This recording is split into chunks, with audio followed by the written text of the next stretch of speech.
on a travaillé à mettre sur pied une panoplie de services, d'offres aux familles. On se rencontre, organismes communautaires, haltes garderies, quelques CPE, des représentants des écoles. Vraiment amener les gens à avoir une vision commune des problématiques chez les tout-petits. On fait d'abord nous-mêmes connaissance entre adultes et c'est là en vrai que se passe le vrai lien et le transfert de connaissances au niveau des enfants. L'intégration à l'école, c'est le premier pas vers la réussite scolaire des élèves. Leur réussite scolaire, elle commence dans leur famille. Plus on intervient tôt, plus on a une chance de changer le profil qui se trace devant eux. Un des projets qui me semble actuellement très porteur, c'est un projet qui fait suite aux activités de bienvenue à la maternelle, qui s'appelle le Club des 10 amis, qui dans le fond se résume à un camp de jour pour permettre de faciliter l'entrée à l'école des enfants. Donc quand l'enfant arrive, il connaît déjà le milieu, le contexte, la grandeur des immeubles, des classes, des locaux, des corridors. Et pour le parent, c'est rassurant de savoir que c'est pas si effrayant que ça, l'école. Nous, le partenariat avec l'école a commencé de manière très simple. En fait, on les a appelés parce qu'on voulait aller faire une visite de l'école. On voulait montrer aux enfants ce que c'était.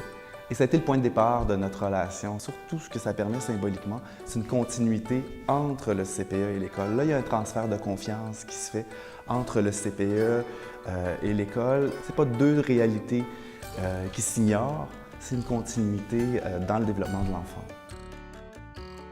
C'est sûr que le fait qu'il y ait une meilleure communication entre le milieu de garde, les organismes communautaires et finalement les écoles primaires, ça facilite beaucoup. Ça permet de travailler plus rapidement, de répondre plus rapidement aux besoins des familles et des enfants. Je crois qu'on a fait beaucoup de travail. On est fiers, les gens prennent ça au sérieux, puis je pense qu'on va réussir à vraiment mobiliser puis amener un intérêt élevé dans cette problématique-là. Suite à la première enquête, ce qui est intéressant, c'est que l'initiative 1, 2, 3, Go, dans un quartier, a vraiment mobilisé les gens. Donc, ça a vraiment permis de mettre en place une structure, finalement, qui est très souple. Quand on se retrouve comme ça, 4 fois par an, autour d'une table, nombreux autour de la table, pour parler de nos actions, on a vraiment le sentiment de travailler ensemble vers un même but. L'expérience qui a été faite de faire une rencontre annuelle avec les écoles du quartier, nous, on a décidé de le refaire, mais pour tout l'ensemble de notre territoire, pour pouvoir partager et voir ensemble comment on pourrait mieux utiliser l'outil, l'adapter, comment mieux rejoindre le parent. Dans notre communauté, le quartier dans lequel on travaille, même si je ne suis pas dans la même école que Lucie, peu importe, nous travaillons tous pour les mêmes enfants et c'est ça qui est assez extraordinaire. On se sent investi pour la communauté. Si ces services-là sont là, c'est pour que le plus grand nombre puisse en bénéficier et que le plus d'enfants possible puissent grandir. On est plusieurs à faire cet accompagnement-là. Ce qui est important, c'est que le parent il croise sur son chemin plusieurs personnes et organismes qui en fait, sont là pour son enfant. On a déjà des échanges qui sont faits autour de documents même, documents de passage à l'école qui avaient été faits pour la préparation à l'école. Mais ça ne suffit pas. Il faut aller plus loin dans nos échanges. Le partage des données, je pense, va donner une meilleure vision, mais une vision commune. Et il faut travailler avec les parents. Il faut vraiment essayer de les amener à s'impliquer. Puis ça, je pense, c'est un gros défi, mais je pense qu'on peut y arriver. Là, j'ai l'impression que ça va mettre en place des méthodes de travail qui soient communes, une façon de travailler qui soit plus cohérente aussi entre les différents partenaires.